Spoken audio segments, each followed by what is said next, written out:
जिंदगी हो गई।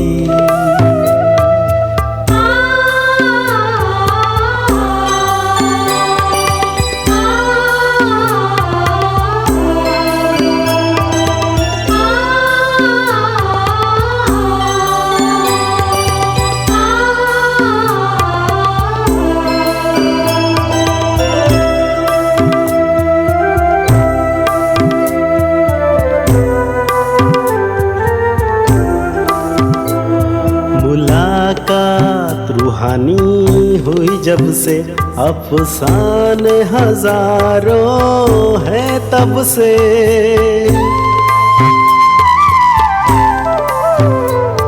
मुलाकात रूहानी हुई जब से, अफसाने हजारों है तब से।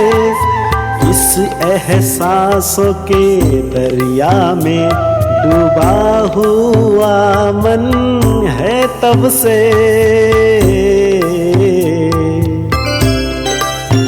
जिंदगी हो गई खुशनुमा खुशनुमा। जिंदगी हो गई खुशनुमा खुशनुमा।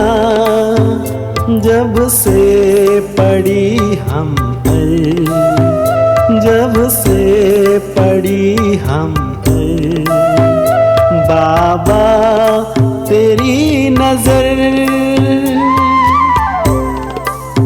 जिंदगी हो गई खुशनुमा खुशनुमा।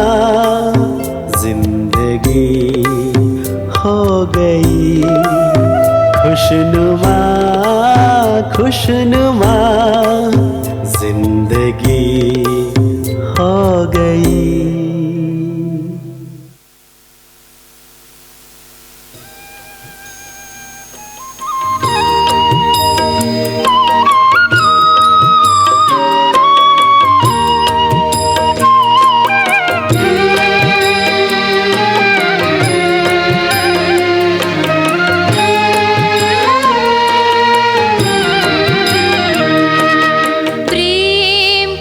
पर सेवा डगर पर, प्रेम के पथ पर सेवा डगर पर चलना सिखाते बाबा। तारों सा हंसना फूलों सा खिलना, तारों सा हंसना फूलों सा खिलना जीना सिखाते बाबा।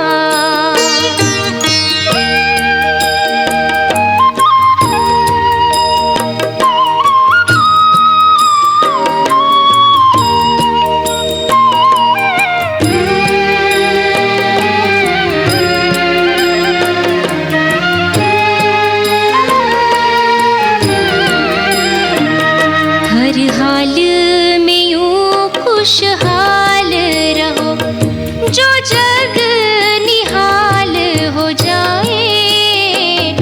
और चाल फरिश्तों जैसी हो, जो काल भी शीश नवाए। हर हाल में यूं खुशहाल रहो, जो जग निहाल हो जाए। और चाल फरिश्तों जैसी हो, जो काल भी शीश नवाए। हंसते हंसते हर मन का गम, हंसते हंसते हर मन का गम पीना सिखाते बाबा। तारों सा हंसना फूलों सा खिलना, तारों सा हंसना फूलों सा खिलना जीना सिखाते बाबा।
झनकार करे हर सुर में बजाना, झनकार करे हर सुर में बजाना, वीणा सिखाते बाबा।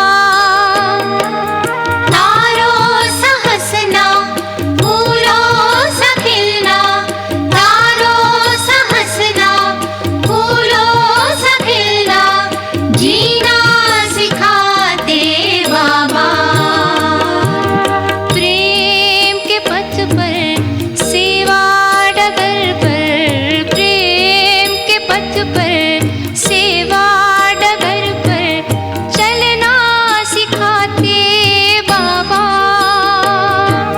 जीना सिखाते बाबा, हाँ जीना सिखाते बाबा।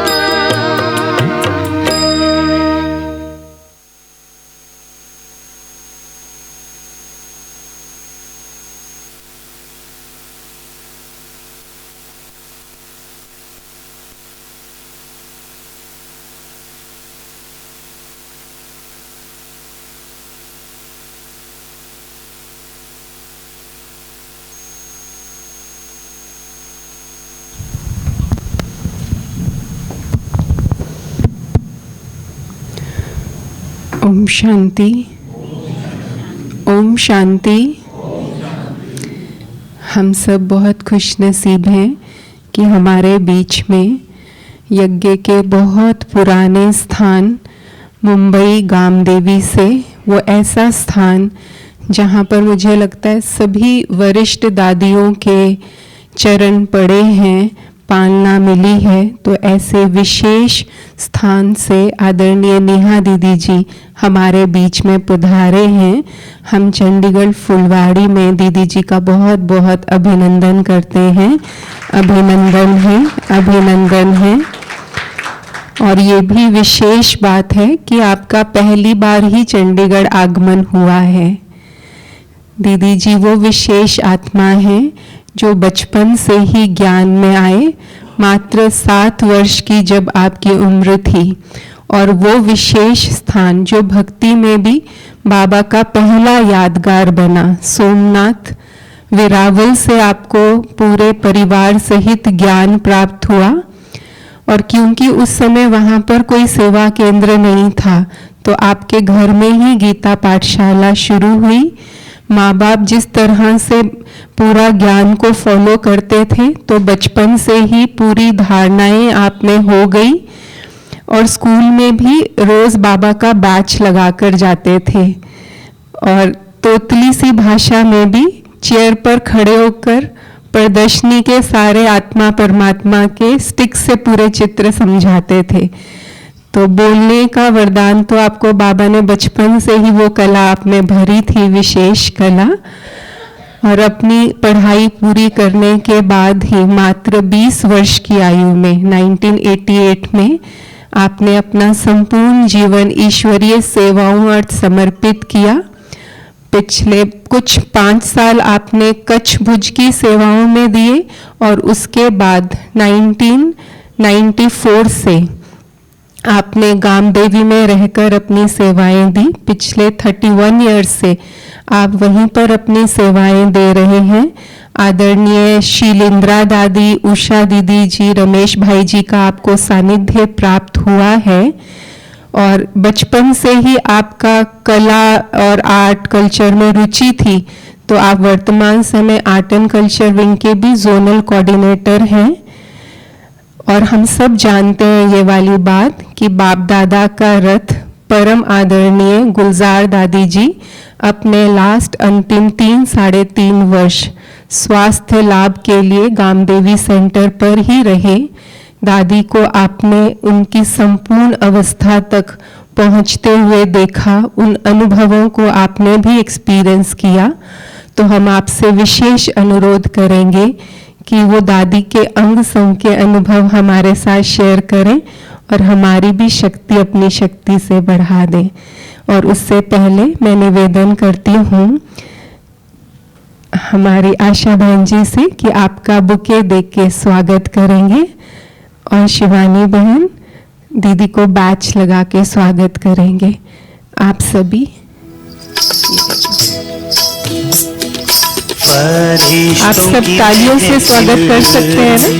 फरिश्ता एक ऐसा विशेष है, महिमा तो इनकी हम भी क्या, महिमा तो इनकी हम भी क्या, खुदा भी बयां करते हैं, खुदा भी बयां करते हैं, फरिश्तों की महफिल में।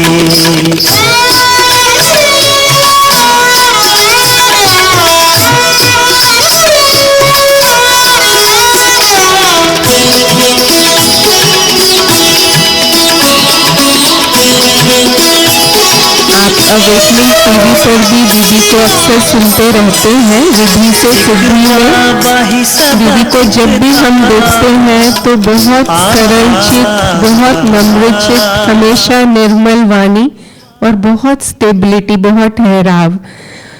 तो अभी हम दीदी जी से सुनेंगे, आदरणीय नेहा दीदी जी।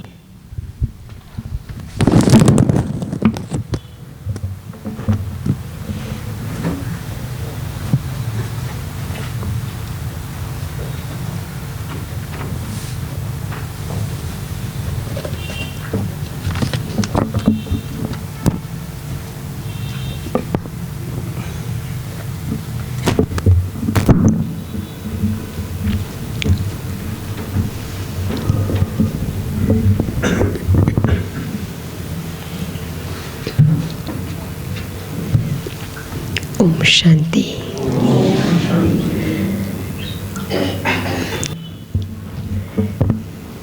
सभी विशेष रत्नों को इस विशेष स्थान पर मिलने का हमें सौभाग्य मिला और आते ही ये स्थान की उन महान पूर्वज आत्माओं की याद भी आई और बहुत पावरफुल वाइब्रेशंस अनुभव किए। और जब प्यारी हमारी दीदी जी से मिले, सुबह सुबह उत्तरा दीदी से, तो ऐसे लग रहा था कि सचमुच ये स्थान बहुत शक्तियों से भरा हुआ है। हाँ?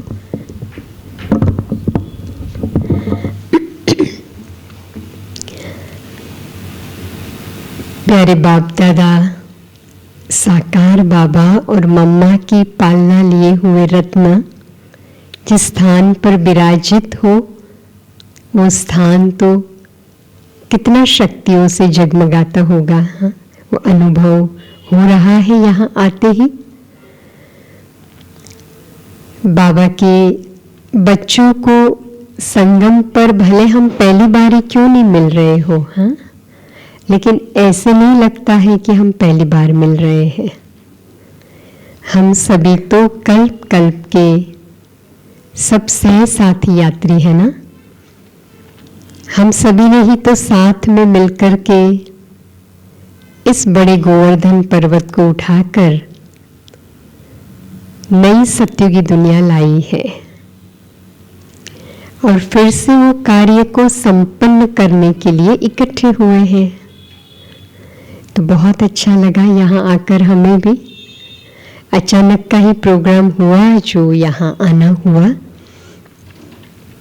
बाकी जैसे नेहा बेन ने बताया कि हम भी अपना बहुत परम सौभाग्य समझते हैं कि जिस स्थान पर बाबा ने हमें सेवा का मौका दिया है, बॉम्बे का गामदेवी सेवा केंद्र, हिस्ट्री में भी इस स्थान का नाम साकार बाबा के साथ साथ मम्मा और हमारी प्यारी प्रकाशमणि दादी जी के मुख से कई बार सुना होगा जब अनुभव सुनाते हैं। क्योंकि साकार बाबा जब थे, बॉम्बे आते थे, ये 64 के पहले की बातें हैं जो हमने भी सुनी है उस स्थान पर जाने के बाद कि वहाँ पर वो भाग्यशाली परिवार था हमारे आदरणीय रमेश भाई जी और उषा दीदी जी का, और उनके माता जी शांता माता, बहुत पुरानी माता। बॉम्बे में जब शुरुआत में ज्ञान की शुरुआत हुई तो काफी विरोध भी था, लेकिन रमेश भाई साहब की जो माता जी थी शांता माता, और उनके साथ की उस समय की कुछ माताएं थी, जब हम गामदेवी में गए 94 में, तब शांता माता भी क्लास में आती थी, अपने बहुत अच्छे अनुभव सुनाती थी। लेकिन जब विरोध होता था तो परिवार वाले ये कहते थे कि अगर ये शांता माता जिस स्थान पर जाती है ना, तो वो स्थान पर हमें अपनी बहनें बेटियों को भेजने में कोई हर्जा नहीं है।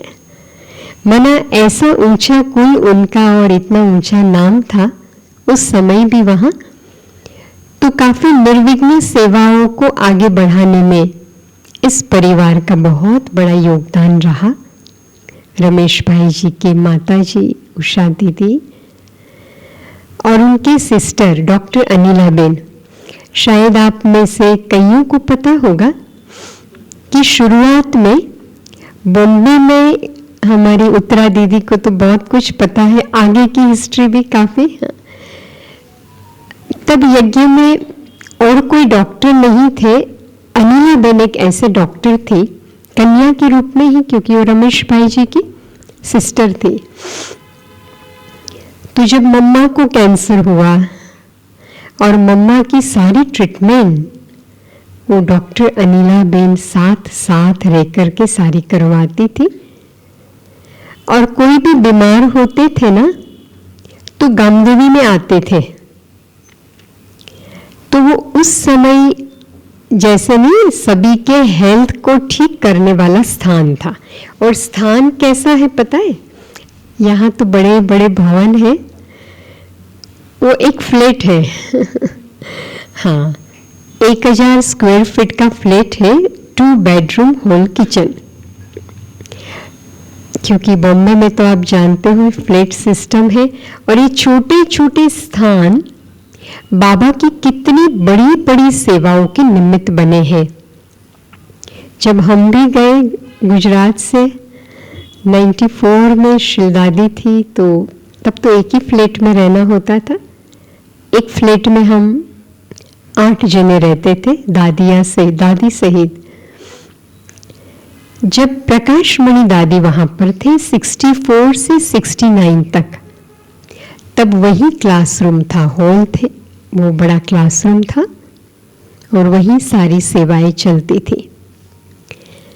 रमेश भाई उषा दीदी के घर मम्मा 18 मास रही, तो ये भी एक बहुत ऐतिहासिक स्थान है।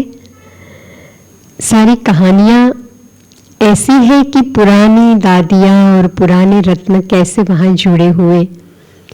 तो जैसे अभी नेहा बेन ने बताया कि बाबा का रथ वहाँ पर अंतिम समय में रहा, गुलजार दादी जी 3.5 साल। हमारे लिए भी इस संगम युग का एक बहुत बड़ा भाग्य तो था, लेकिन कभी कभी हम ये भी सोचते थे कि ऐसा क्या है इस स्थान में कि बाबा के रथ ने एक छोटी सी कुटिया पसंद की। छोटी सी कुटिया ही कहेंगे ना, कहाँ बड़े बड़े स्थान पर दादी रहती थी। लेकिन जब दादी अपनी ट्रीटमेंट कराने के लिए वहां पर आई उस स्थान पर, तो आने के बाद दादी जी को वहाँ पे ऐसे महसूस हो रहा था, हालांकि उस स्थान पे दादी बहुत पहले कई बार आया करती थी, और हमें एक सीक्रेट बाद में पता चला कि जब दादी जी को पहले पहले कैंसर डिटेक्ट हुआ, तभी भी बाबा उस स्थान पर आए थे, और बाबा ने जो जो गाइडेंस दिया उसी आधार से दादी जी की ट्रीटमेंट बॉम्बे में वहां चली थी। और क्योंकि दादी प्रकाश मणि जी के द्वारा शुरू किया गया ये सेंटर है, साकार बाबा ने प्रकाश मणि दादी जी को 1964 में वहां सेवा के निमित्त बनाया था। और वहां दादी जी ने 5 साल सेवा की। हाँ? और 69 में एक ग्रुप लेकर के दादी गई गामदेवी सेंटर से। सिंधी परिवार था और आगे का हिस्ट्री तो हम जानते हैं कि साकार बाबा ने दादी जी को वहाँ पर रोका, सारी बातें यज्ञ की बताई और बाबा व्यक्त हुए। तो प्राय दादी ये सारी बातें बहुत बताती थी। जब हम भी गामदेवी में हमारा जाना हुआ, दादी जी ने ही हमें मधुबन से भेजा था, तब दादी बताया करती थी कि देखो दादी ने यहाँ पे ये सेवा की है, दादी यहाँ पर ये करती थी। तो बहुत हमें अच्छा लगता था। लेकिन ये स्थान के अंदर और भी हमारी कई सारी दादियों ने सेवा के बीज डाले।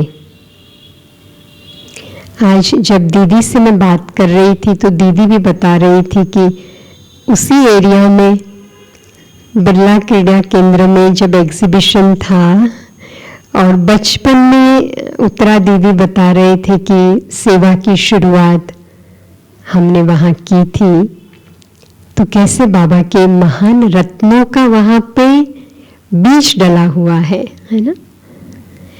और इसलिए उस भूमि ने बाबा के रथ को भी आकर्षित किया और बाबा के रथ ने वहां पर जो 3.5 साल बिताए उस संगम की एक यादगार बन गई। हमने दादी जी को बहुत करीबी से देखा। जब भी हम बाबा के रथ के रूप में मधुबन देखते थे और फिर जब वो सेंटर पे आए, अंग संग हम रहे। हालांकि दादी जी को बीमारी भी थी, बीमारियां थी, लेकिन दादी जी के चेहरे पर कभी भी हमने बीमारी के अनुभव की एक रेखा भी नहीं देखी। जैसे कभी कुछ दर्द होता है ना, कुछ तकलीफ होती है तो हमारे चेहरे पे थोड़ा तो आ जाता है ना। हमने ये 3 सालों में, क्योंकि 3 साल दादी कंटिन्यू रही, पहले 6 मास आना जाना किया, फिर 3 साल कंटिन्यू रही दादी। वहाँ बाजू में ही 2 हॉस्पिटल है जो बड़ी बड़ी हॉस्पिटल से। शुरुआत में दादी जी की तबीयत बहुत ही नाजुक हो गई तो हॉस्पिटल में ही हम लेकर गए और तब दादी जी वेंटिलेटर पर थी। पार्ला से दादी को लाया गया। वेंटिलेटर तो वहां के डॉक्टर्स ने 15 दिन में निकाल दिया, लेकिन ड्रामा अनुसार कभी कभी हम सोचते थे कि ये बाबा का रथ है और इनकी जो ट्रीटमेंट भी हुई वो बड़ी शानदार रीति से हुई वहां पर, क्योंकि पूरे बॉम्बे के अंदर ये एक ही हॉस्पिटल ऐसी है जिसका नाम सेफी हॉस्पिटल, आपने शायद सुना भी होगा। ये बोरियो की हॉस्पिटल है और इस हॉस्पिटल को आप बाहर से देखेंगे तो आपको लगेगा जैसे ताजमहल है और वो सागर के किनारे पर है। अब सागर का किनारा जो वहां है वो बहुत ऐतिहासिक सागर का किनारा है, क्योंकि वही सागर के किनारे पर ब्रह्मा बाबा को भी साक्षात्कार हुए थे। रमेश भाई जी बता रहे थे कि जब लौकिक में बाबा थे, ब्रह्मा बाबा, बाबुलनाथ के मंदिर में सामने एक बिल्डिंग है, इसका नाम है सदगुरु सदन। तब बाबा अज्ञान काल में वहां आया करते थे और जब वो वहां आए और तभी उसको बाबूनाथ के टेम्पल जो सेंटर के सामने ही है, विष्णु चतुर्भुज जो भी साक्षात्कार हुआ वो वहां हुआ, और एक साक्षात्कार वो सागर किनारे पर हुआ, और बाबा का घर भी सागर के किनारे पे ही है, मानो 2 मिनट का रास्ता है। काफी सेंटर सागर के बहुत नजदीक है, तो आप समझ सकते हो सागर और ये सेंटर का कितना नजदीक का नाता है। और बाबा तो कहते हैं कि बॉम्बे तो वैसे भी वो नगरी है जो सागर में समाने वाली है, लेकिन उसके पहले ये सागर के किनारे पे हमारे पहले बाबा के रथ ने भी साक्षात्कार किए, और वो वहां पे घूमने खास लेके जाते थे रमेश भाई जी। और बाबा का जो दूसरा रथ है, हम कभी कभी ये सब बातें बहुत कनेक्ट करते थे, उन्होंने भी ये सागर के किनारे को बहुत सकाश दिया है। दादी जी की हॉस्पिटल भी सागर किनारे है, दादी जी के उस कमरे से पूरा सागर दिखता है, चारों तरफ सागर सागर। और जिस हॉस्पिटल में दादी जी को रखा, जनरली आईसीयू में जब पेशेंट को एडमिट करते तो आईसीयू सेपरेट नहीं होता है, आईसीयू जनरल होता है।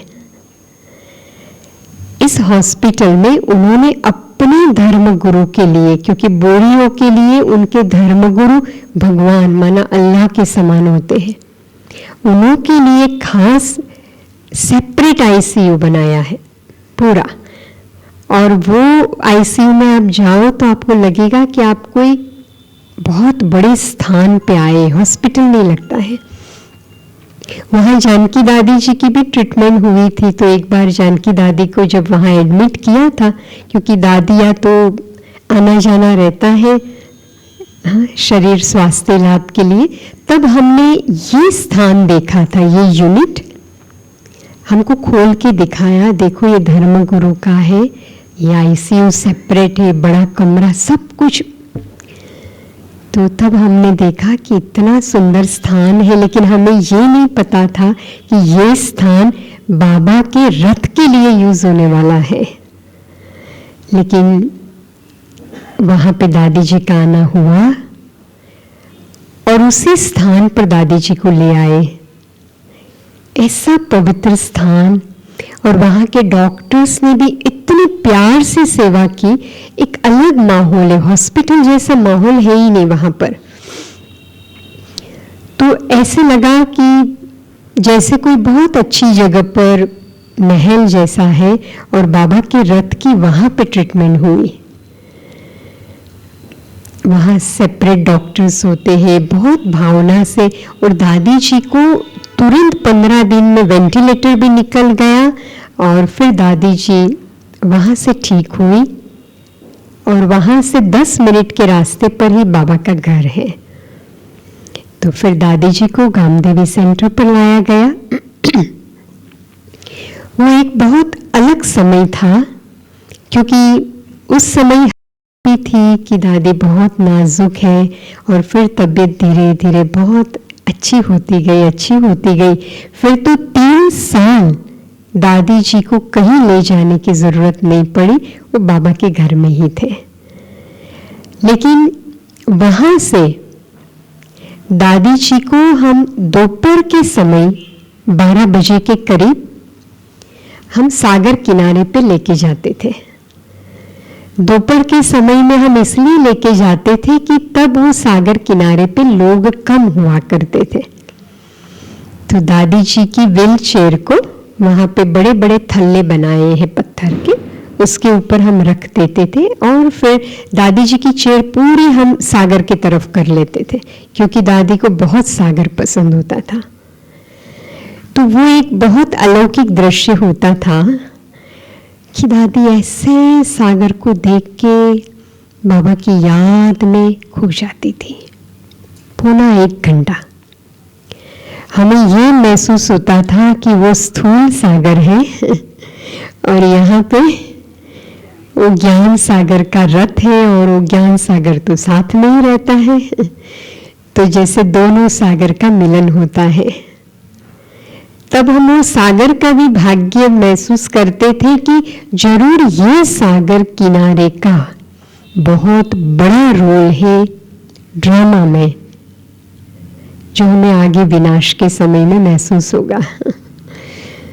और अब तो ये महसूस भी हो रहा है। हाँ, हमने अव्यक्त मुरलियों में सुना है कि विनाश की शुरुआत तो बॉम्बे से ही होनी है, और इसलिए शायद बाबा के दोनों रथ उस स्थान पे थे। और ये रथ ने भी ऐसी तपस्या की। हम सुना करते हैं कि जब साकार बाबा थे, ब्रह्मा बाबा, दीदी को तो ज्यादा पता होगा, अंतिम 3 साल में बाबा कहीं नहीं गए थे। पांडव भवन में ही बाबा तपस्या किया, संपूर्णता को प्राप्त किया, वो फरिश्ता स्थिति को। और गुजर दादी भी 3 साल वो स्थान पे रही, वहां से कहीं दादी जी नहीं गई। जबकि दादी जी को मधुबन भी बुलाया जाता था, हाँ, क्योंकि बाबा का रथ है। लेकिन दादी एक ही बात बताती थी कि जब बाबा कहेंगे तब दादी जाएगी। कई बार हमने कोशिश की दादी जी को मधुबन ले आने की, क्योंकि मधुबन से भी कहते थे सबकी अब तो बाबा के रथ को ले आओ। लेकिन जब जब दादी को पूछा जाता था कि दादी अब मधुबन चले,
तो दादी जी बहुत तपस्या में लीन रहा करती थी, क्योंकि हमें महसूस होता था कि इस स्थान पे रहने के पीछे काफी राज होंगे ड्रामा में। वो तो समय समय के आधार से अभी महसूस हो रहे हैं। एक कारण ये था कि स्थान भी छोटा था, छोटा ही है, तो छोटा स्थान होने की वजह से ज्यादा लोग तो आएंगे भी नहीं। नेचुरली देखने वाले भी बहुत लिमिटेड आ सकते, देख के चले जाते थे। और दादी को एकांत, बहुत बहुत एकांत, वैसे भी एकांत पसंद था, लेकिन इन दिनों में दादी बहुत साइलेंस में रहा करती थी। हमने जो दादी की स्थिति को देखा, 3 स्टेज में देखा। शुरुआत में जब दादी जी आई तो बातें करती थी, मिलती थी, लेकिन धीरे धीरे दादी जी ने बातचीत करना और कम कर दिया। फिर और तपस्या में रहा करती थी दादी। जब भी देखे हम दादी जी को, वो बस अपनी ही मस्ती में थी। डॉक्टर्स आते थे, हालांकि बीमारियां तो दादी जी को काफी थी, ट्रीटमेंट भी बहुत चल रही थी, और वो पूरा जो कमरा है दादी जी का, वो एक आईसीयू यूनिट जैसा बना दिया था। तो सारी ट्रीटमेंट उसमें ही हो जाती थी जब भी कोई ऊपर नीचे तकलीफ होती थी। तो जब भी डॉक्टर्स आते थे तो हमने देखा कि दादी जी कभी कोई शिकायत नहीं किया है इतने सालों में कि मुझे ये होता है, ये नहीं, कभी नहीं। वो नीलूबेन शरीर के हिसाब से डॉक्टर को बताते थे कि अब दादी जी को ये हो रहा है, ये हो रहा है, लेकिन दादी जी के चेहरे से या मुख से कभी कोई तकलीफ नहीं हमने सुनी है। हम देखा करते थे कि शरीर के ऊपर कोई भी कुछ हो रहा है, लेकिन दादी जी जैसे शरीर से डिटेच थी, बिल्कुल शरीर से डिटेच थी।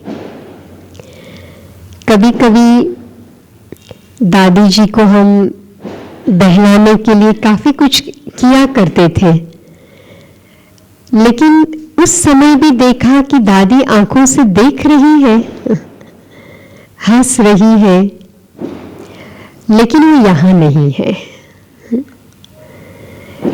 जैसे बाबा बेहद सेवा में दादी जी को यूज कर रहे हैं, वो महसूस होता था। यज्ञ की कई सारी आत्माएं आती थी दादी जी को मिलने, बड़े बड़े लोग आते थे, दूर से दादी जी की दृष्टि लेते थे। तो जब भी वो आते थे और फिर जब वो दादी जी को मिलकर के लौट कर आते थे, तो उनके मुख से यही निकलता था कि हमने बाप दादा से मिलन मनाया। थोड़े समय की दादी जी की दृष्टि मिलती थी, लेकिन वो इतनी पावरफुल होती थी, इतनी पावरफुल होती थी, तो उससे महसूस होता था कि जैसे बाबा और दादी दोनों एक ही हैं।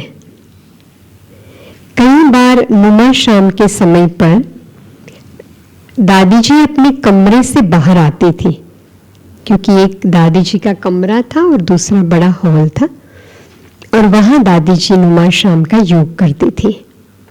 तो हम बहनें भी जाते थे, कभी कभी दादी जी दृष्टि भी देती थी, लेकिन वो जो दृष्टि उस समय दादी जी की मिलती थी बहुत ज्यादा पावरफुल हुआ करती थी, बहुत ज्यादा।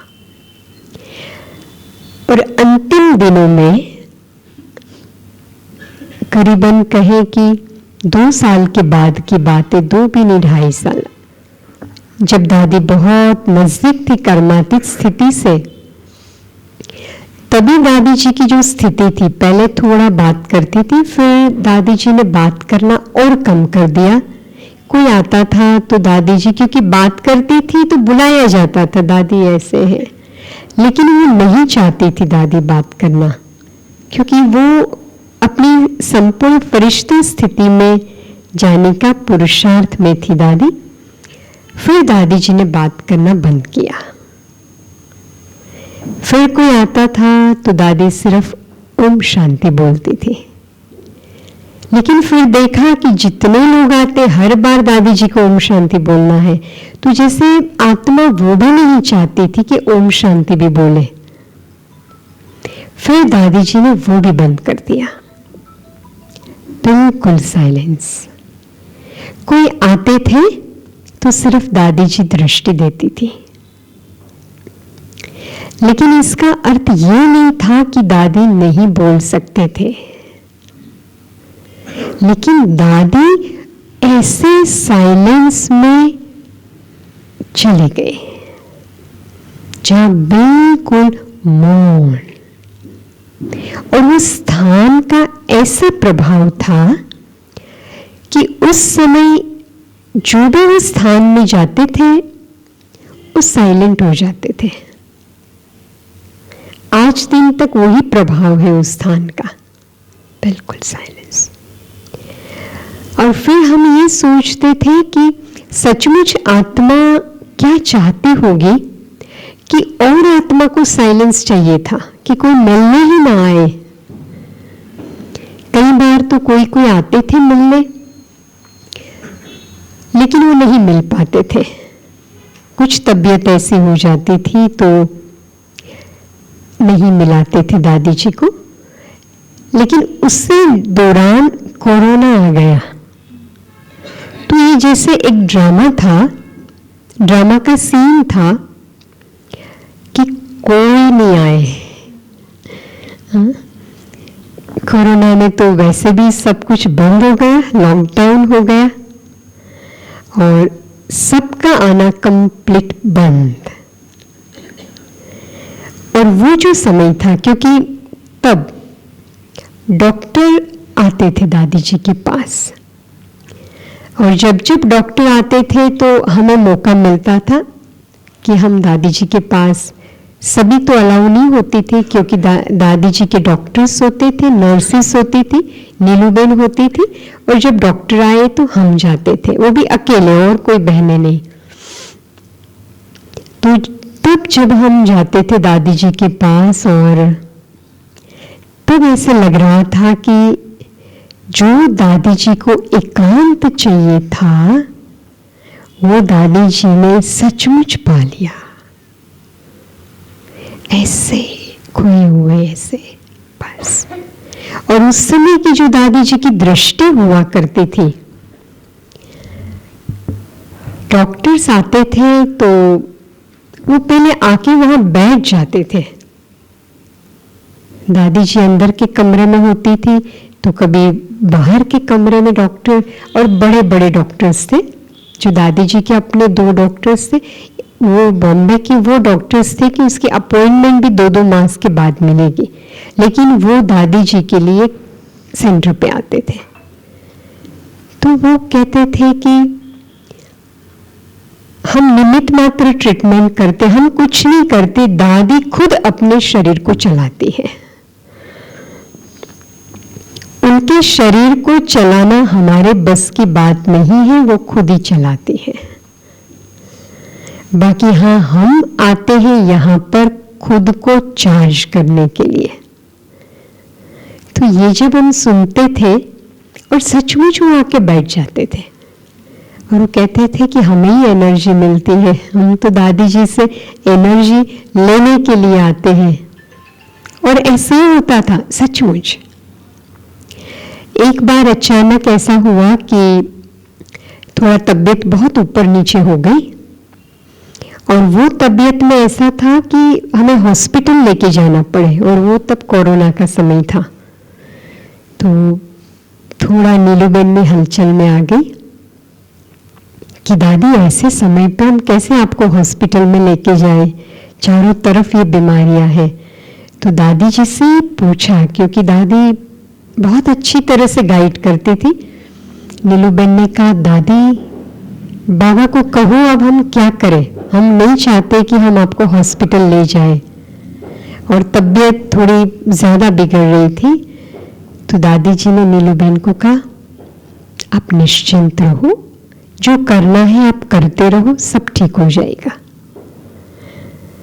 और फिर हमने देखा कि जो तबीयत एकदम क्रिटिकल हो रही थी, वो सचमुच धीरे धीरे धीरे सब सेटल हो गया। तो जैसे बाबा सचमुच सब कुछ करवा रहा था, बाबा और दादी जैसे चाहती थी वैसे ही होता था। कभी कभी दादी जी के साथ बैठते थे, शुरुआत में थोड़ी थोड़ी रूरिहान होती थी, तो हम दादी जी से पूछते थे कि दादी आप क्या पुरुषार्थ करते हो, हमें भी कुछ तो बताओ। तो दादी जी ने तब कहा कि बस सिर्फ आना और जाना, आना जाना, बस यही करते रहो। और सचमुच हमने दादी जी को देखा कि वो आने जाने का खेल ही चलता था। कभी देखो तो यहाँ है, और कभी देखो तो दादी वहां है। तो ये जैसे पुरुषार्थ की एक टिप दे दी दादी ने, आना और जाना। हमने दादी की स्थिति को ये पाया कि वो बैठे थे एक स्थान पर, और वही समय में दादी जी यज्ञ के चीफ भी बने 1 साल के लिए।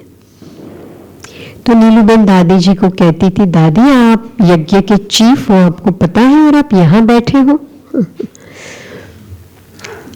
तो दादी मुस्कुराती थी। यज्ञ के समाचार नीलूबेन दादी को देती थी, दादी ये हुआ ये हुआ। तो दादी दृष्टि देती थी, और जब नीलूबेन कहती थी दादी पता है यज्ञ में ये हो रहा है, दादी एक ही शब्द कहती थी, हाँ दादी को सब पता है यज्ञ में क्या हो रहा है।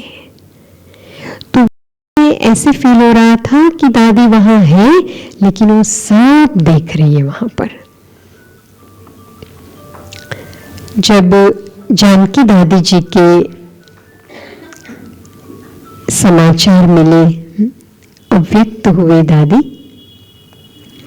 तो गुलजार दादी जी को जब बताया, उसी समय दादी बाबा की गहरी याद में थी। जब वहां जानकी दादी ने शरीर छोड़ा, यहाँ दादी गहरी याद में बैठी थी। फिर दादी जी को कहा कि दादी ऐसे ऐसे जानकी दादी जी ने शरीर का त्याग किया। दादी ने कहा वो मेरे पास आकर छुट्टी लेकर के गई। तो देखो कैसे अव्यक्त कारोबार चल रहा था। मतलब फरिश्ता स्थिति में दादी थी और बोलते थे एक एक ही लाइन, लेकिन वो ऐसे पावरफुल होती थी। ऐसे ही दो और बड़ी आत्माओं ने शरीर छोड़ा, तो उसके लिए भी जब दादी जी को कहा, तो दादी ने कहा वो मेरे से मिलकर मेरी छुट्टी लेकर के गए। तो ये एक बहुत ही अलौकिक कनेक्शन देखने को मिल रहा था कि भाई दादी जी एक स्थान पर थे लेकिन वो बेहद में थे और बेहद की सेवा से और बेहद बाबा के कार्य से वो जुड़े हुए थे, वो महसूस होता था। जब कोरोना बढ़ता जा रहा था तो एक प्रकार की ये फीलिंग हमें आती थी कि बाबा का रथ यहाँ बैठा है। और बॉम्बे के भी जो भी है तो नेचुरली सबको एक फीलिंग आती थी कि अरे बाबा का रथ यहाँ पर है ना। तो ऐसा अंदर में जैसे लग रहा था जैसे बाबा हमारे साथ है, बाबा हमारे साथ है। तो बहुत अच्छी तरह से वो पीरियड भी पसार हो गया। लेकिन दादी जी ने ये तो जरूर कहा, थोड़ा फेन करें, थोड़ी।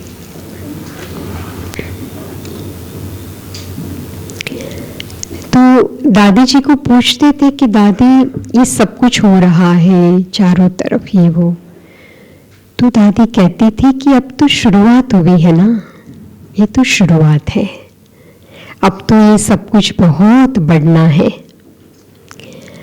और फिर जब थोड़ा अंतिम समय दादी जी का स्थिति का चल रहा था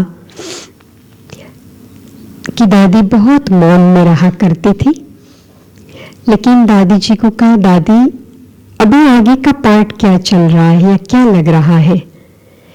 तो वो जो अंतिम शब्द दादी जी ने बोले थे वो ये थे कि दादी जी ने कहा कि अब तो सिर्फ परिवर्तन परिवर्तन परिवर्तन, बस ये 3 शब्द दादी ने कहे, परिवर्तन परिवर्तन और परिवर्तन।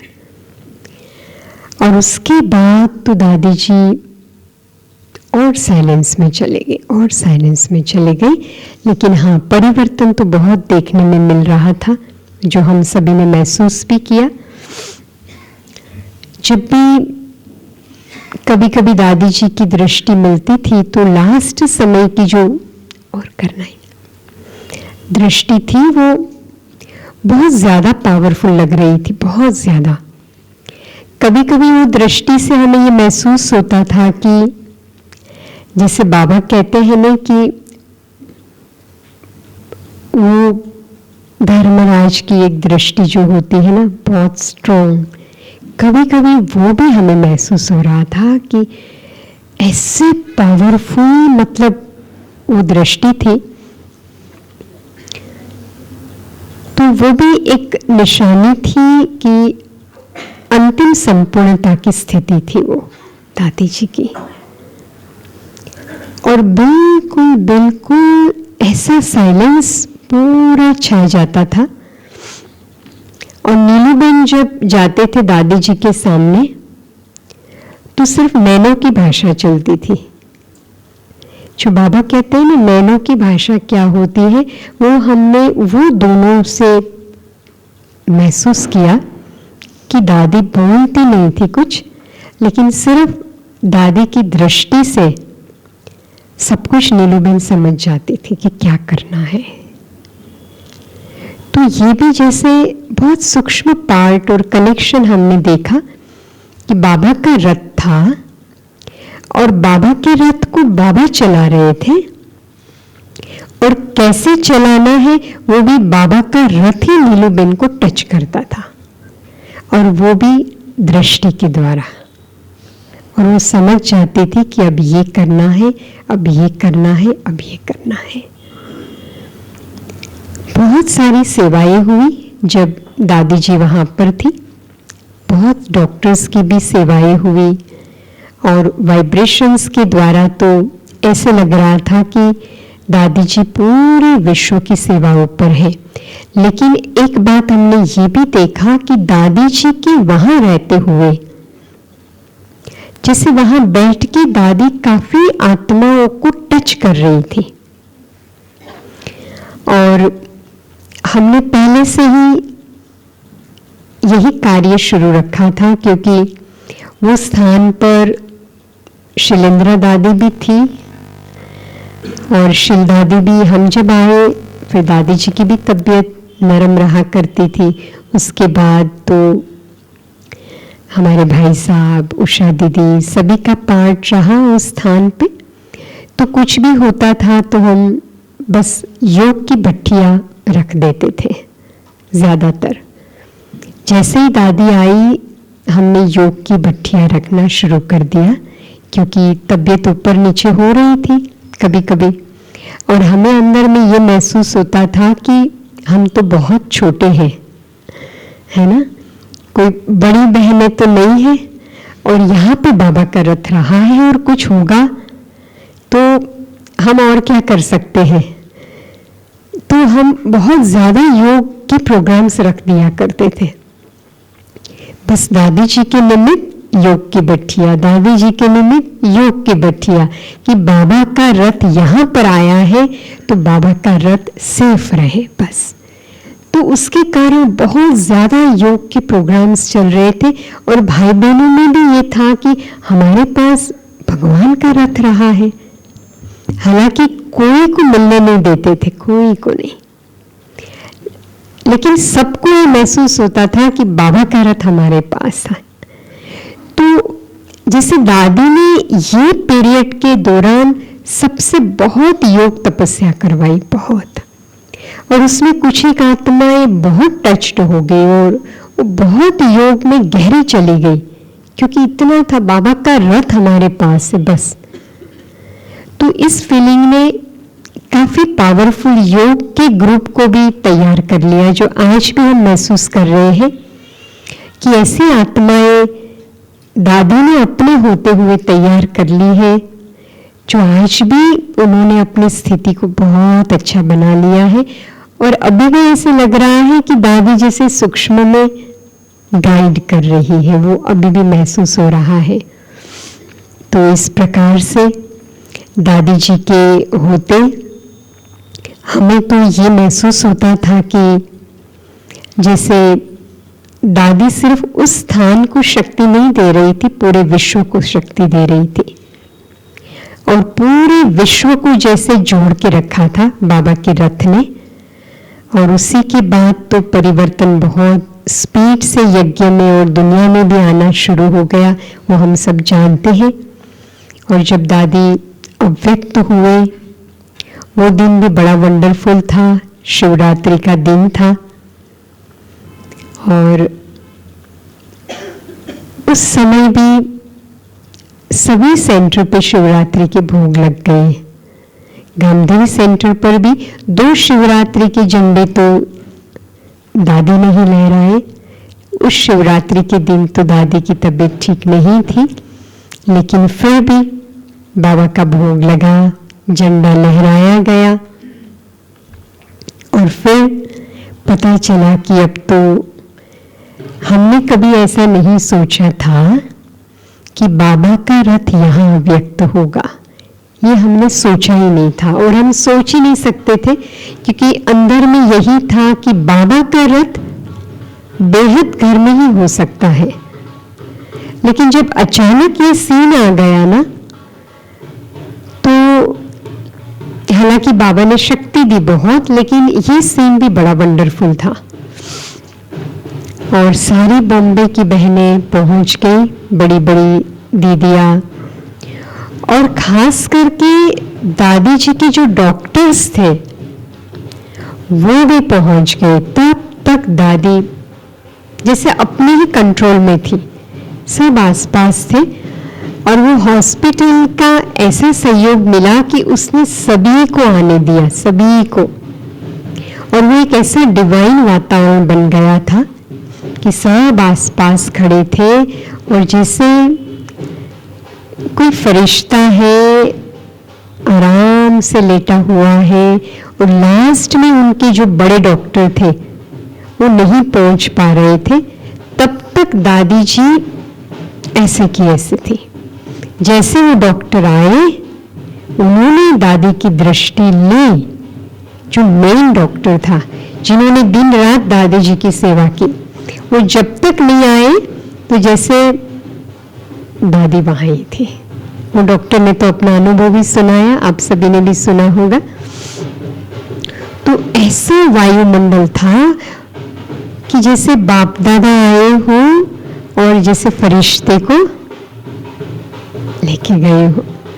एकदम शक्तिशाली, बहुत शक्तिशाली वातावरण था। और फिर तो मुझे लगता है बॉम्बे के शायद मेजॉरिटी भाई बहन पहुंच गए थे सारे हॉस्पिटल में, और सब ऐसे लाइन से हॉस्पिटल वालों ने भी, मतलब ये वंडर है कि इतनी बड़ी हॉस्पिटल और उन्होंने सारे दरवाजे और सब कुछ खोल दिया, सबके लिए सब ओपन। तो जैसे बाबा के बच्चे तो ऐसे लाइन लगा के खड़े हो गए थे, और उसी के बीच से जैसे बाबा के रथ को लेके गए। वो भी एक बहुत ही पावरफुल दृश्य था। और फिर आगे का तो हम सब जानते हैं, मधुबन यज्ञ का जो भी सीन चला। लेकिन उसके बाद भी हमने देखा कि जिस स्थान पर दादी जी थे, वो स्थान पर लोगों का आना जाना शुरू हो गया, क्योंकि तब तो सभी को नहीं आने को मिलता था। लेकिन उसके बाद तो सब आना आके वहाँ बैठते थे। तो वो स्थान जैसे आज भी दादी जी ने एक यादगार स्थान बना दिया है। हमारे भाई जी तो आया करते हैं, और आज भी उस स्थान पे ऐसे लगता है कि दादी जी जैसे सूक्ष्म में शक्तियाँ दे रही है। पूरा वाइब्रेशन ऐसा ही शक्तिशाली है जैसा दादी जी के होते भी था। हमें आज भी ऐसे महसूस हो रहा है, क्योंकि तब तो आना जाना बहुत था और बहुत पावरफुल वाइब्रेशंस थे, क्योंकि बाबा का रथ था। हम फर्स्ट फ्लोर पे रहते हैं और दादी जी का जो फ्लैट है वो सेकंड फ्लोर पे है। लेकिन आज भी वो जो फ्लैट है जहाँ पे दादी रहती थी, वो वैसे ही शक्तियों वाला है। तो वहाँ अभी बस बाबा के याद का स्थान और यादगार स्थान बना है, और आज भी लोग आया करते हैं, क्योंकि सबको पता है बाबा का रथ यहाँ पर 3.5 साल तप करके गए हैं। तो वो भी जैसे तपस्या का स्थान बन गया है, और उनका नाम भी हमने संपन्नता धाम रखा हुआ है। तो आज भी जैसे सूक्ष्म में दादी वहाँ शक्तियाँ दे रही है, वो हमें महसूस हो रहा है। और आगे के कार्य भी जैसे दादी प्रेरणा देते देते करा रही है। तो कभी हमने भी ये नहीं सोचा था कि ऐसे दादी इस स्थान पर अव्यक्त होंगे। हाँ, लेकिन उसके पीछे भी ड्रामा के कोई राज होंगे, गहरे राज के, क्यों वो स्थान पर दादी जी अव्यक्त हुए, क्योंकि जिस स्थान पर ऐसी महान आत्मा अव्यक्त हुई वो नेचुरली ऐसी एनर्जी वहाँ पे रख के गए हैं। तो इस प्रकार से दादी जी के साथ का अनुभव रहा। लेकिन हमने जो पाया वो हमने यही पाया कि बाबा के रथ ने हम सभी ब्राह्मण परिवार को ये बताया कि अंतिम पुरुषार्थ और स्थिति ऐसे बनानी है, उपराम होकर बाबा की याद में मगन होकर के, जैसे प्रकृति के ऊपर हमें संपूर्ण जीत पानी है। तो यही संदेश हम बार बार जब याद करते हैं आज भी कि दादी कैसे कहा करती थी आना और जाना, बस अभी उपराम हो जाओ। और एक बात दादी बताया करती थी कि हर बात में बस बाबा बाबा बाबा, कुछ भी होता था तो दादी कहती थी बाबा बाबा बाबा करो और बस सदा बाबा के साथ रहो। और फिर जो अंतिम शब्द दादी के थे परिवर्तन, वो तो अब हम देख रहे हैं बाबा के रथ के बाद। तो इस प्रकार से बाबा के रथ ने अपने अंतिम पुरुषार्थ को करते हुए संपूर्णता को प्राप्त कर लिया।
विनोद भाई मिलेंगे? विनोद भाई विशेष हम जिस कारण से यहाँ पे आना हुआ है, हाँ, तो हमारे मधुबन के विनोद भाई जी भी आए हैं, तो क्योंकि उन्होंने जो भी यज्ञ का कारोबार है उसके हिसाब से उनके साथ यहाँ पर हमारा भी आना हुआ है, तो इस बहाने हाँ आप सबसे आज मिले और विनोद भाई जी भी हाँ सब मिल आइए विनोद भाई। हाँ आप भी बाबा के बहुत बहुत विशेष रतन है और यज्ञ की बहुत सारी सेवाओं के आप भी निमित्त बने हुए हैं।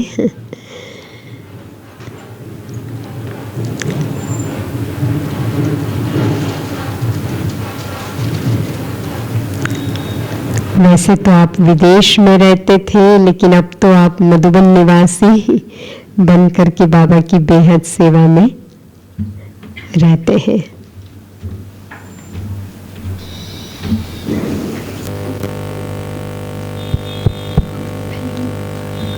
आदरणीय विनोद भाई जी का भी हम चंडीगढ़ फुलवाड़ी की तरफ से बहुत बहुत अभिनंदन करते हैं।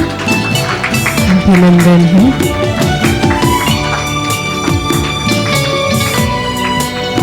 ये हमारा सौभाग्य हो जाता है कि कोई ना कोई लौकिक अलौकिक कार्य के अर्थ आते हैं और हम बीच में लाभ ले लेते हैं। तो अभी भाई साहब भी हम सबसे मिलेंगे।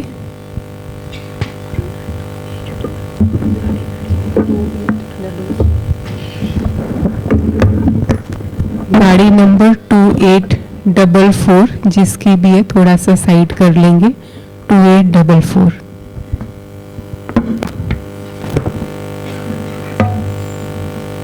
ओम शांति। यह मेरा सौभाग्य है कि मैं साकार बाबा के टाइम से हूँ। बहुत कम भाई बहन बच्चे हैं जो साकार बाबा के टाइम से हैं। मैं 5 साल बाबा के साथ रहा, माना 5 साल बाबा के टाइम में था, 64 से 69 तक। फिर जब बाबा से मैं मिला तो मैंने कहा बाबा मैं समर्पित होना चाहता हूँ। फिर बाबा ने पत्र का जवाब दिया। बाबा से पत्र व्यवहार बहुत होता था मेरा, तो बाबा ने कहा अभी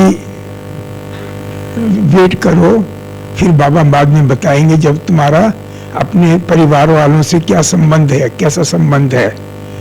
फिर ऐसे चलता गया। फिर बाबा ने कहा तुम इंजीनियरिंग करो। फिर मैंने 4 साल की इंजीनियरिंग किया।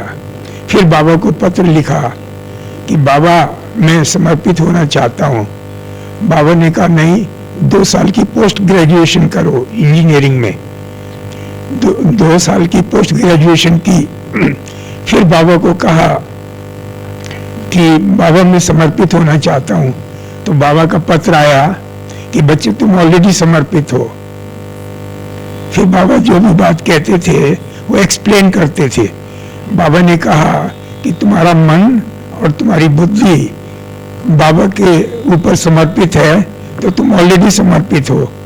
तो मुझे साकार बाबा के टाइम से समर्पित माना जाता है। और शरीर तो जहां मैं कहूँगा वहां जाओगे। तो फिर बाबा को मालूम था कि उनको विदेश की सेवा करवानी है, और इंडिया में भी मैं यूपीएससी से असिस्टेंट डायरेक्टर था। वो बाबा को मालूम था, मुझे मालूम नहीं था। मैं तो इमोशनल होके कि बस बाबा मिल गया, भगवान मिल गया, अभी मुझे और कुछ नहीं चाहिए, तो मैं समर्पित होना चाहता हूँ। और मैं पहला जैन परिवार से हूँ। मैं जैन हूँ लास्ट नेम कि जो बाबा का बना हूँ। और बाद में आए हैं जैन धर्म को मानने वाले, परंतु मैं पहला जैन हूँ और पहला कुमार हूँ पूरे विश्व में जो साकार बाबा से मिला हूँ और विश्व की सेवा माना अमेरिका की सेवा पर हूँ। तो अभी बाबा ने मुझे 1981 में अमेरिका भेजा और अमेरिका की सेवा तभी शुरू हुई थी, मोहिनी बहन तभी आई थी और चंद्रू बहन भी तभी आई थी, उसी टाइम में वहाँ की सेवा शुरू हुई अमेरिका की। तो मैं अमेरिका बाबा ने भेजा और वहाँ दादी जानकी ने कहा मेरे से, दादी जानकी हर साल आती थी अमेरिका लंदन से, तो उस टाइम में मैं न्यूयॉर्क में था, ये है 81 की बात। फिर दादी जानकी ने कहा भी न्यूयॉर्क की सेवा तैयार हो गई है, पाँव पे तो धीरे धीरे खड़ा हो गया है, अभी तुम लॉस एंजलिस जाओ। लॉस एंजलिस है वेस्ट कोस्ट में अमेरिका का और न्यूयॉर्क है ईस्ट कोस्ट, तो 3000 माइल का अंतर है ना, फ्लाइट में 6 घंटे लगते हैं। तो फिर मैं उसके बाद में लॉस एंजलिस आया, जो आजकल आप न्यूज में भी बहुत सुन रहे होंगे लॉस एंजलिस के बारे में। तो लॉस एंजलिस का सेंटर जम गया। फिर दादी ने कहा, दादी जानकी जब आए उसके बाद, कि तुम्हें मैं रिक्वेस्ट करती हूँ या ऑर्डर करती हूँ, जो भी शब्द बोलो, कि तुम्हें एक सेंटर खोलना है, चाहे तो सैन डिएगो चाहे सैक्रामेंटो। तो मैंने कहा कि मेरे भाई सैक्रामेंटो में है, लौकिक भाई, तो सैक्रामेंटो। तो ये 1989 में सैक्रामेंटो का सेंटर खुला और दादी जानकी आए हुए थे अमेरिका लंदन से, तो फिर वो उन्होंने केक काटी और तभी से 89 से वो सेंटर चल रहा है। और 94 में हंसा बहन जो पहले गामदेवी में थी, कुसुम बहन और हंसा बहन, वो दोनों एक एक सेंटर संभाल रही हैं। कुसुम बहन मिलपिटास का और हंसा बहन सैक्रामेंटो का सेंटर। एक दो कहानी बाबा की सुनाता हूँ, साकार बाबा की। एक बार बाबा क्लास के बाद, हिस्ट्री हॉल ही था उस टाइम और कुछ था ही नहीं, मेडिटेशन हॉल नहीं था, ओम शांति भवन नहीं था। तो बाबा निकले वहाँ से अपने कमरे से, अपने हिस्ट्री हॉल से मुरली के बाद मैं भी बाबा के पीछे पीछे चलने लगा। फिर बाबा आए अपनी झोंपड़ी के पास और एक अंगूर तोड़ा बाबा ने वहाँ। जैसे मम्मा का आपने स्टोरी सुनी होगी, मम्मा ने लास्ट में अंगूर खिलाए थे सभी को। 24 जून 1965 में तो एक अंगूर तोड़ के बाबा ने मेरे मुंह में दिया। तो बाबा ने कहा कैसा है, मीठा है या कैसा है? मैंने कहा भगवान के हाथ से अंगूर खा रहा हूँ। मैंने कहा बाबा बहुत मीठा है। जैसे वो कहते हैं ना बिल्ली के बेर, तो ऐसे बाबा ने अपने हाथ से हमको अंगूर खिलाया। फिर बाबा ने जब हम जाते थे मधुबन से अपने शहर जहाँ से हम आते थे, बाबा कहते थे एक बार मिलना है। तो बाबा ने कहा कि आज बाबा तुम्हारे से मिलेंगे। तो बहुत खुशी हुई। पूरे मधुबन में रेनी सीजन चल रहा था उस टाइम में, तो 3 कुमार जम्मू से आए थे और एक मैं था, 4 केवल। तो बाबा के कमरे के बाहर हम खड़े हो गए चारों। फिर बाबा ने लच्छू बहन जो बाबा की ब्राह्मणी थी उनको कहा कि पहले जो 3 कुमार जम्मू से आए हैं उनको बुलाओ। वो अंदर चले गए और जब वो अंदर चले गए तो मेरे बहुत संकल्प उठे। मैंने कहा मैं सबसे ज्यादा दुनिया में बाबा को प्यार करता हूँ। बाबा ने कहा कि मैं नंबर 2 में बाबा से मिलूंगा। पहले उनको बुलाया, फिर जब वो चले गए कुछ सेकंड लगे होंगे या 1 मिनट लगा होगा, उनको टोली देके वो बाहर आ गए। फिर बाबा ने मुझे बुलाया कि विनोद को बुलाओ। लच्छू बहन को कहा। तो जब मैं अंदर पैर ही रखा था, बाबा ने कहा कि बच्चे मैं जानता हूं तुम क्या सोच रहे थे। फिर बताऊंगा, उसका कारण भी बताऊंगा। फिर मैं ये सोच रहे थे कि तुमको पहले क्यों नहीं बुलाया, इसका कारण है। कारण ये है कि तुम्हें मुझे अव्यक्त वतन का अनुभव कराना था और वो बाबा ने बॉडीलेस स्टेज का अनुभव कराया।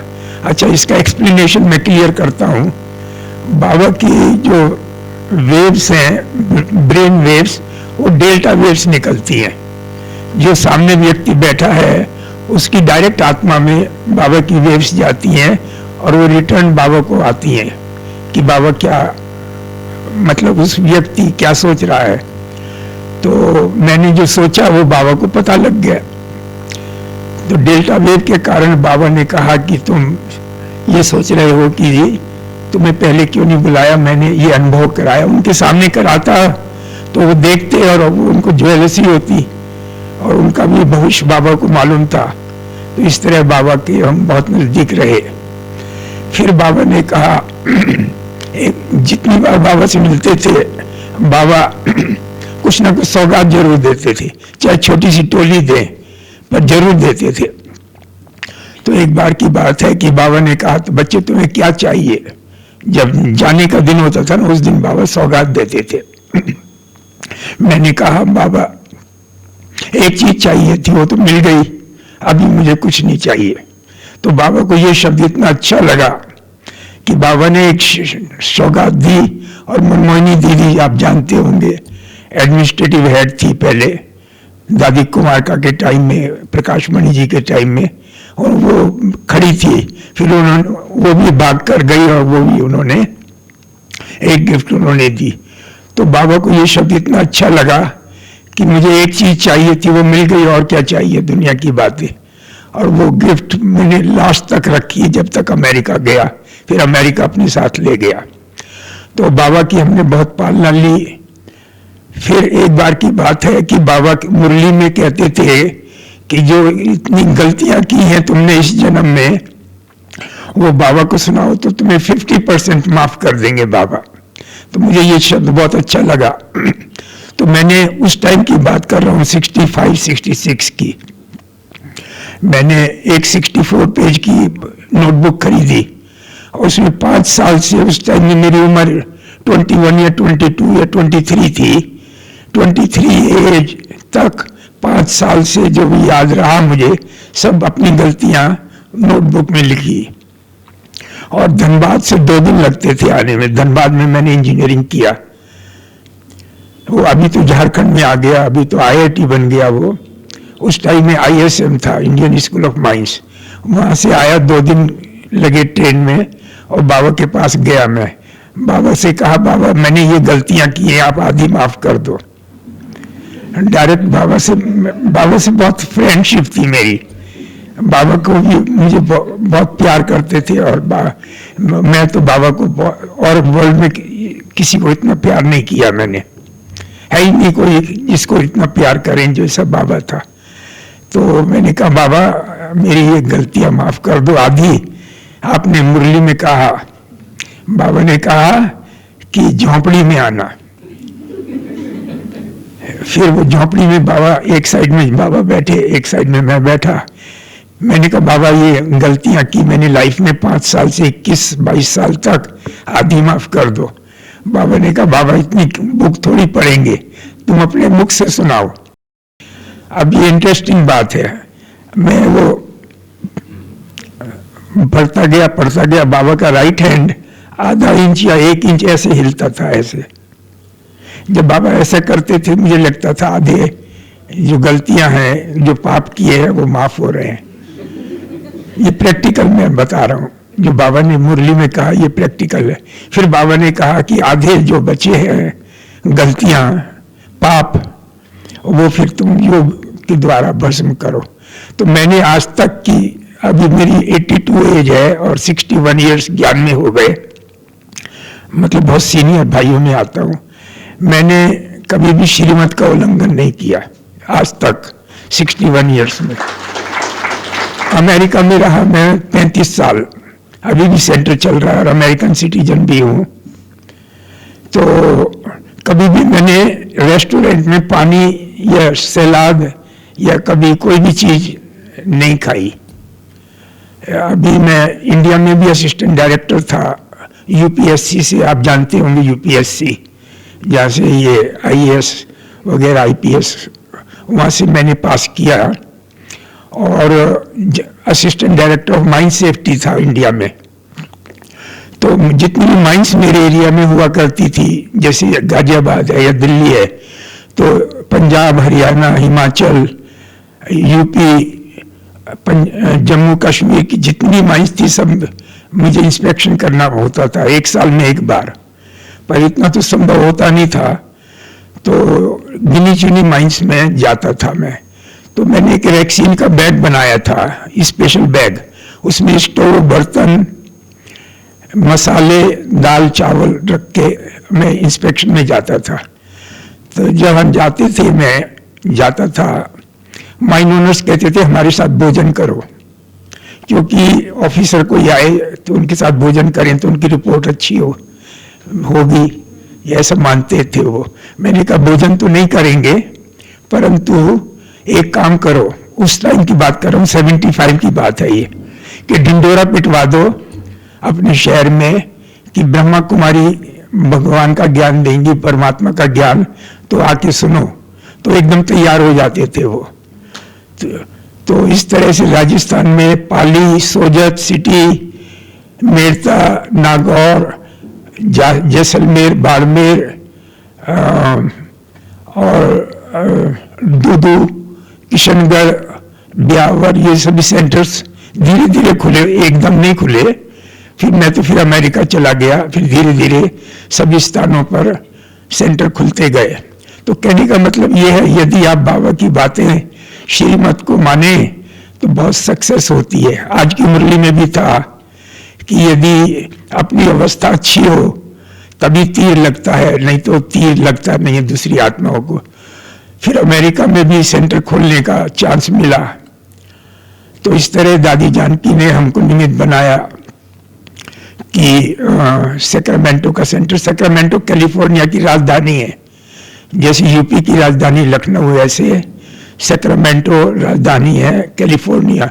आजकल न्यूज में बहुत आ रहा है कैलिफोर्निया, लॉस एंजलिस, सैक्रामेंटो, आज जानते हैं किस कारण से आ रहा है। तो इस तरह निर्विघ्न और कुमार जीवन 61 ईयर्स से बाबा की ज्ञान में हूँ, बहुत सीनियर ब्रदर हूँ।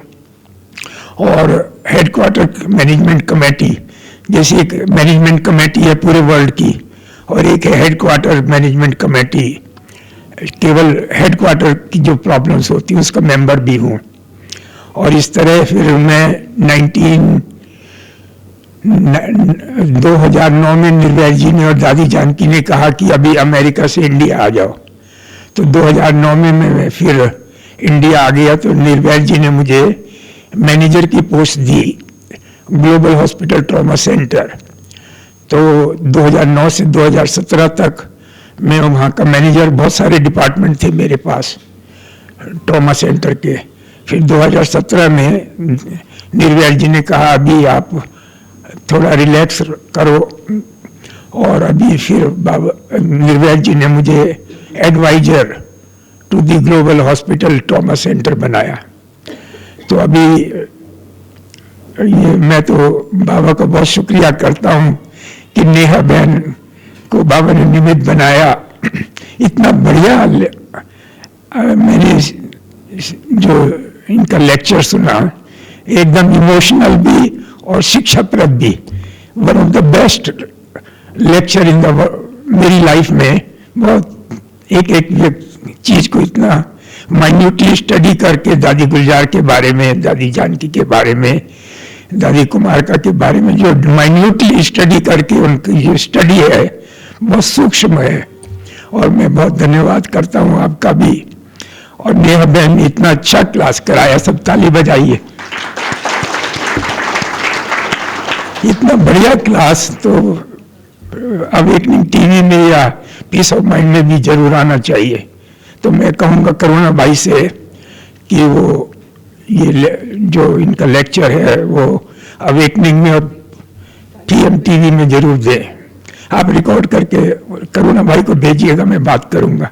और थैंक यू आपका और नेहा बहन का।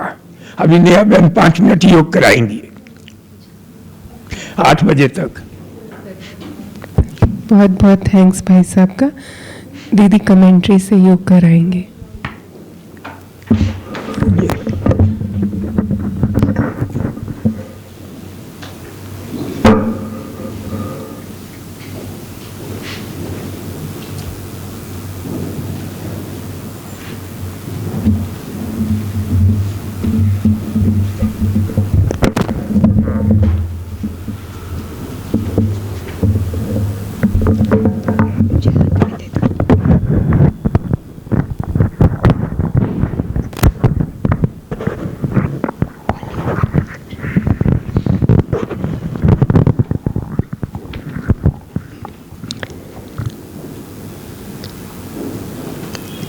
अपने मन और बुद्धि को एकाग्र कर दे।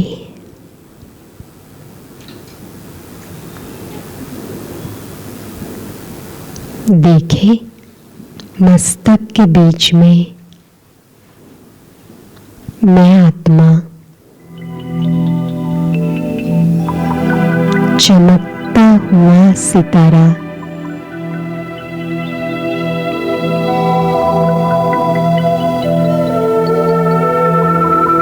शक्तिशाली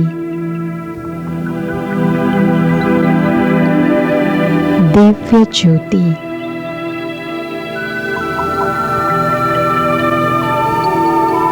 महसूस करें।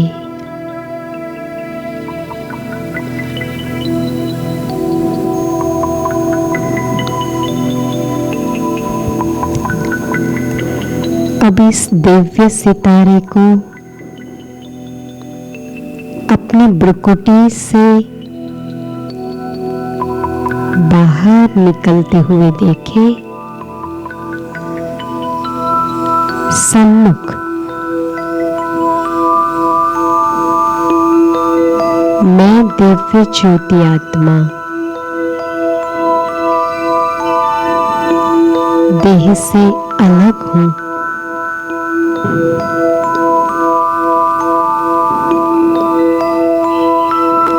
और एक सेकेंड में उड़ चले परम धाम।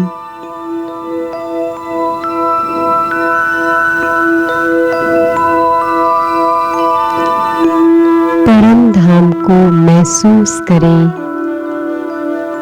सुनहरे लाल प्रकाशमय इस घर में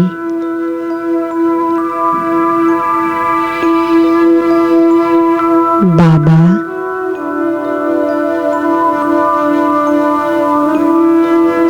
ज्ञान सूर्य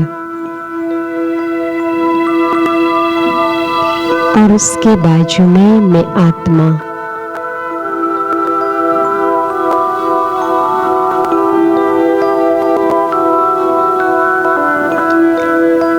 बाबा से शक्तियों की लाइट और माइट मुझ आत्मा में समा रही है।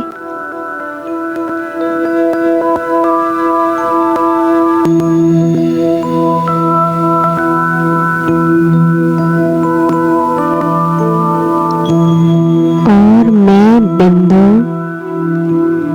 बिंदु बाबा से कंबाइंड हो गई।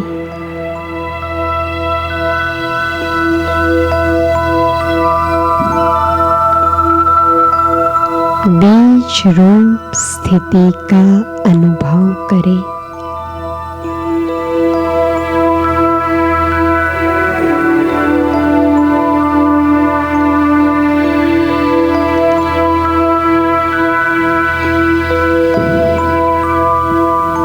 बस मैं और बाबा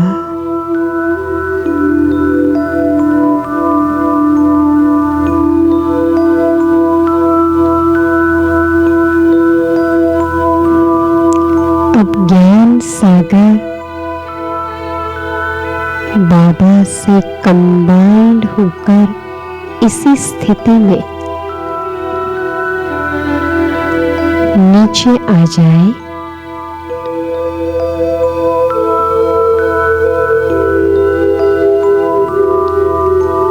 और फिर से अपनी भ्रुकुटी की कुटिया में मैं आत्मा बाबा के साथ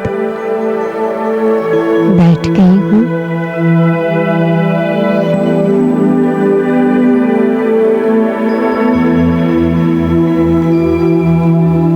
अब महसूस करें बाबा मेरे साथ मेरी कुटिया में बैठे हैं।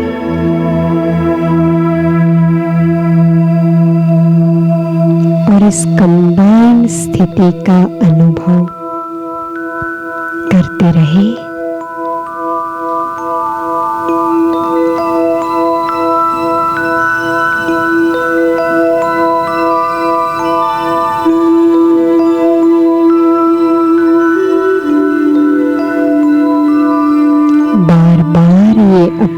पास करके अनुभव करें, करन करावनहार बाबा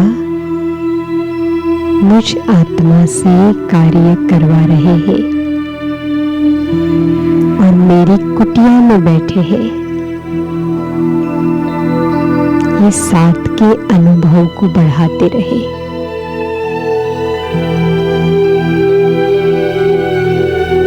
मन शांत रहेगा,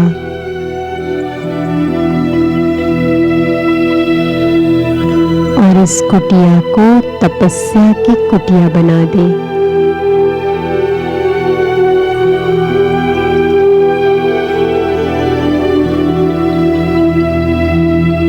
बार बार देखें, मैं और बाबा साथ साथ बैठे हैं।